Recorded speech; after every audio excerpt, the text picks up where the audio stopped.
Bonjour et bienvenue sur ce MIPIM, c'est un plaisir de vous retrouver. Nous sommes le mardi 15 mars et je reçois Alban Gauthier. Alban, bonjour. Bonjour. Vous êtes le directeur d'activité de Fidexi. Fidexi qui a 34 ans je crois d'existence. Ouais. Et vous êtes spécialité dans les montages de programmes complexes, on va dire. Présentez-nous les métiers de Fidexi. Quels sont ces programmes complexes? Alors, programmes complexes, c'est des métiers sur lesquels il y a besoin d'un peu d'ingénierie financière pour trouver des équilibres entre les différentes parties prenantes. Donc, on a deux lignes de métiers, on va dire, majeures. Le démembrement de propriété, qui soit réalisé sous forme sociale ou sous forme de logement intermédiaire. Et puis, la résidence gérée, que ce soit l'étudiant, le tourisme, le senior, la santé, très dans l'air du temps, avec des gros besoins, sur ces segments-là. Voilà, donc on fait ces métiers-là depuis 34 ans. On fait ça sous deux formes, soit on acquiert des opérations auprès de la promotion immobilière en bloc, soit on réalise avec l'aide d'un mandat de commercialisation, de montage et de commercialisation. On insiste beaucoup là-dessus, c'est ce qui nous différencie énormément. Parce que la promotion immobilière ne réalise pas ses opérations tous les jours et a besoin souvent d'une expertise, d'un accompagnement. Comme nous, on fait ça dès le matin en se rasant. C'est un métier.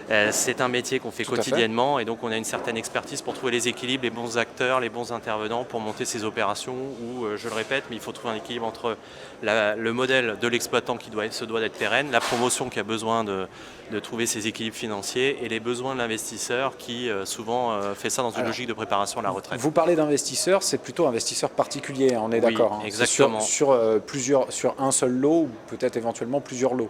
Exactement, notre métier c'est de fournir des produits, nous sommes fournisseurs de la gestion de patrimoine sur de l'immobilier direct et à ce titre-là qu'on achète en bloc ou qu'on intervienne sous forme de mandat, nous revendons à la découpe via le monde de la gestion de patrimoine à des investisseurs privés pour leur épargne retraite généralement. D'accord. Et alors, comment ça se passe actuellement? On sait qu'il y a quand même beaucoup de sujets qui émergent, notamment sur le logement. On a des problèmes de foncier, beaucoup de promoteurs se plaignent d'avoir du mal à trouver du foncier ou alors d'avoir du foncier trop cher.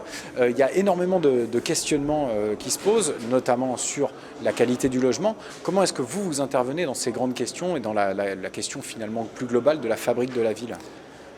Alors, on va dire l'ADN de Fidexi depuis 1988, c'est d'intervenir sur des segments sur lesquels il y a un sous-jacent sociétal majeur. Alors, ça pourrait paraître un peu pompeux, mais la réalité derrière, c'est qu'il y a une véritable prise de conscience de tous les acteurs, notamment des pouvoirs publics, sur le fait de construire différemment du passé en tenant compte d'un certain nombre de paramètres, notamment la conscience environnementale, la mobilité et tout ce qui est de l'ordre des usages. Aujourd'hui, la société française elle se transforme. On n'a pas les mêmes profils démographiques peut-être qu'il y a 20 ou 30 ans.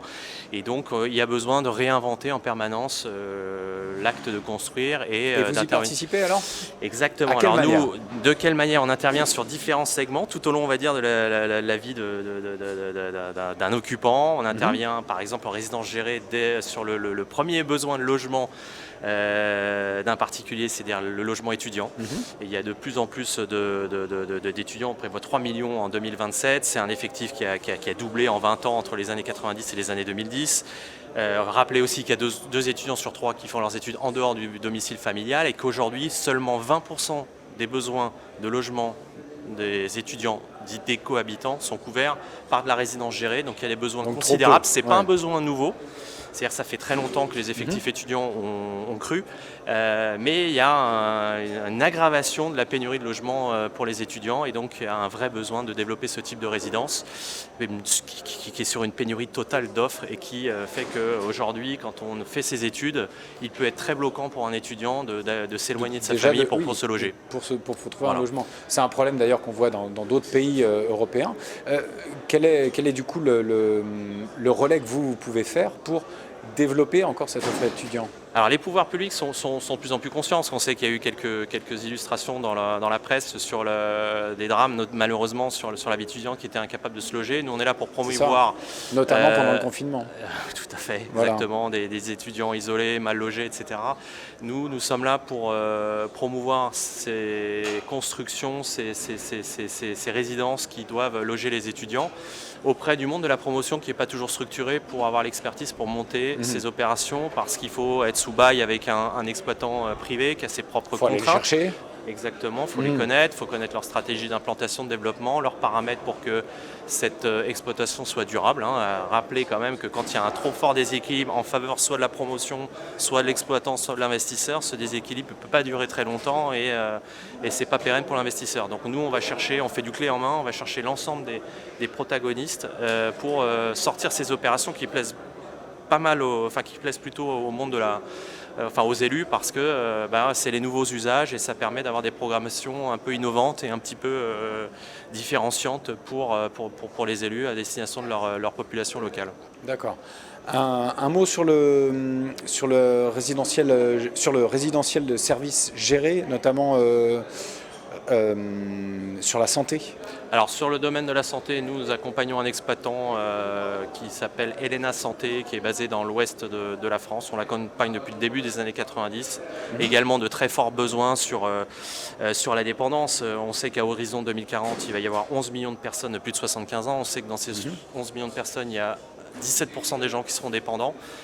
Je ne vous fais pas un cours sur l'évolution démographique qui sont évidentes, mais sur le maintien à domicile, on voit le mur arriver. Pas pour tout le monde. Oui, on voit le mur arriver et malheureusement, les pouvoirs publics ont toujours un petit peu de retard dans la structuration du parc pour avoir quelque chose de décent pour que la dépendance soit prise en charge. Je ne vais pas vous refaire non plus l'actualité sur toutes les complexités de mise à disposition de moyens. C'est la vraie, finalement, ce qui ressort de tout ce qui est les discussions passées, c'est une mise à disposition de moyens pour prendre en charge la personne dépendante dans des conditions acceptables. Et donc on est très très présent aux côtés d'Elena Santé pour l'externalisation de leurs actifs, pour répondre à ces besoins dans la durée. On ne pourra pas tout faire avec le digital en maintien à domicile. Il faudra également une multiplicité de l'offre, notamment au travers des EHPAD. Des soins de suite également pour tout ce qui est maladie.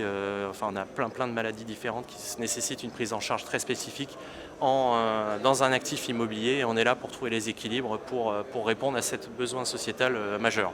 D'accord. Vous me parliez de santé, je me permets aussi de dire avant l'EHPAD, il y a aussi la résidence senior, sur lequel les besoins, pareil, pyramide des âges extrêmement avec beaucoup de visibilité. On sait qu'il va y avoir des besoins assez considérables dans les 20 prochaines années. Au 1er janvier 2020, l'INSEE rappelle qu'il y a 13,5 millions de seniors.